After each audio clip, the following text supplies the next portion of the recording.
William Ruto publicly tells Rigathi Gachagua, "You can insult me all you want, but you must return property belonging to widows."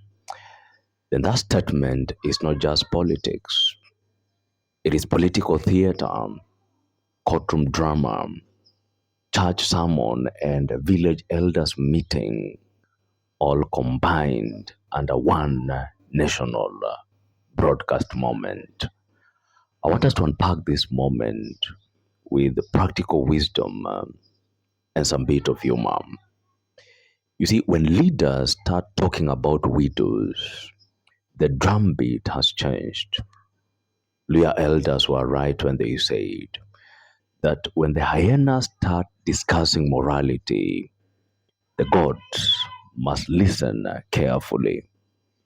Invoking widows and orphans in politics is very powerful. In African political language, that phrase carries moral authority heavier than campaign manifestos. It signals there is no longer a personal quarrel. This is now a justice narrative. It is like two brothers fighting over land. Then suddenly one says, "This portion belongs to grandmother." Immediately the argument stops being about ego and starts being about respect. "Insult me, I'm a man," is classic political chest thumping of the highest order. Luya elders were right when they said, "The two bulls may fight, but each still wants the herd to admire him." By Ruto saying, "You can attack me, I'm a man and I can defend myself," the president is doing something strategic. The president separates personal attacks from public interest claims. "I'm strong enough for your insults, but the vulnerable citizens are not." It is like a class monitor telling a noisy student, "You can argue with me, but stop bullying the new students." Suddenly, the monitor becomes the hero of the classroom story. The mention of specific properties turns politics into a detective movie. Luya elders were not wrong when they said that a man who points at the granary is not discussing hunger, he's discussing maize. Naming a hotel in Nairobi, naming a house in Kilifi changes the conversation from general accusations to specific allegations. This creates curiosity nationwide. Kenyans immediately become investigators. It is like a neighbor saying, "Someone stole my chicken." People ignore. But you see, if the same neighbor says that the red rooster with a broken tail was last seen entering Otenyo's compound, now the entire village attends the meeting. Invoking widows is political high ground strategy. Luya elders were not wrong when they said that he who carries the orphan on his back walks faster than the wind.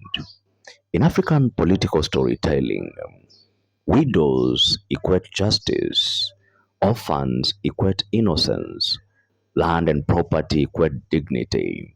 So the message becomes, this is not about leaders fighting. This is about protecting the weak. It is like arguing about a football match score. Then someone suddenly says, "The ball belongs to the school." Now nobody wants to look selfish. This statement also signals a power relationship shift. Kenyan politics has an unwritten rule. When senior leaders begin exchanging property-specific accusations publicly, the disagreement has moved from private negotiation to public confrontation stage. Luya elders were right when they said that when elders start shouting across the river, The bridge is already broken. It is like two business partners who stop talking inside the office and begin addressing each other through WhatsApp status updates. At that point, reconciliation becomes too expensive. Kenyans love political drama with moral characters. In this story, the president is the defender of widows. The Rigathi Gachagua is the accused holder of disputed property, and the public is the jury. Luya elders were not wrong when they said that the story told in the marketplace grows legs. Once citizens hear widows, hotel, Kilifi house, defend them, the narrative becomes larger than facts. It becomes symbolic politics. It is like a landlord quarrel becoming a tenants association meeting. Everyone now has an opinion, even those who don't know the rent amount. The statement also is a signal to supporters. You see, political speeches are really only directed at the opponent. They are also directed at supporters. They are directed at neutral observers. They are directed at future allies. Luya elders were not wrong when they said that the hunter sharpens his spear where everyone can see. By saying, I will defend them, the message quietly tells supporters, I stand with the vulnerable. It is like a captain telling teammates loudly, don't worry, I will take the penalty. Even before the match continues, leadership is already established.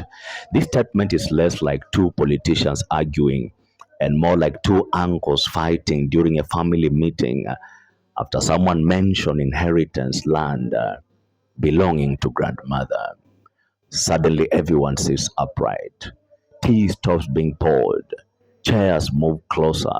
Minutes are taken seriously.